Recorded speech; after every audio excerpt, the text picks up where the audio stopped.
Audio Jungle.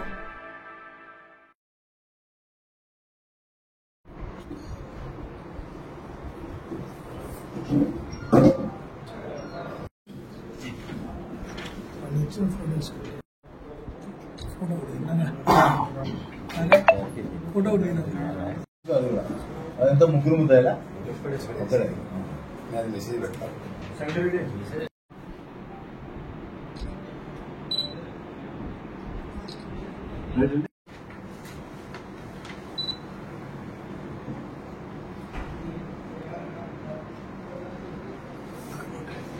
Kadiri పట్టణంలో 17/3/2025 రాత్రి Hindupur cross లో గల బాబా ఫక్రుద్దీన్ అనే వ్యక్తి ఇంట్లో ఒక దొంగతనం జరిగింది.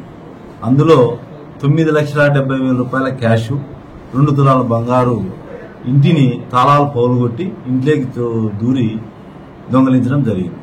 అయితే ఈ కేసులో చాలా టెక్నికల్ గా అంటే ఫింగర్ ప్రింట్స్ తీసుకోవడము, క్లూస్ టీమ్ రప్పించడము, సీసీ ఫుటేజ్లన్నీ కూడా వెరిఫై చేసి నారాయణ రెడ్డి, ఇన్స్పెక్టర్ కదిరి టౌన్ మరియు ఎస్ఐ బాబ్జాన్, అదేవిధంగా జాకీరు, శంకర్ వీళ్ళంతా కూడా technical approach, scientific way of investigation లో మొత్తం అక్యూజ్ని ఐడెంటిఫై చేయడం, అదేవిధంగా పోయిన సొత్తు యావత్తు అంటే 9,70,000 రూపాయల క్యాష్ మరియు ఇంటాక్ట్ ప్రాపర్టీ రికవర్ చేయడం కూడా జరిగింది. ఈ విషయంలో మా ఎస్పీ గారు కూడా ఈ టీంను అభినందించడం జరిగింది.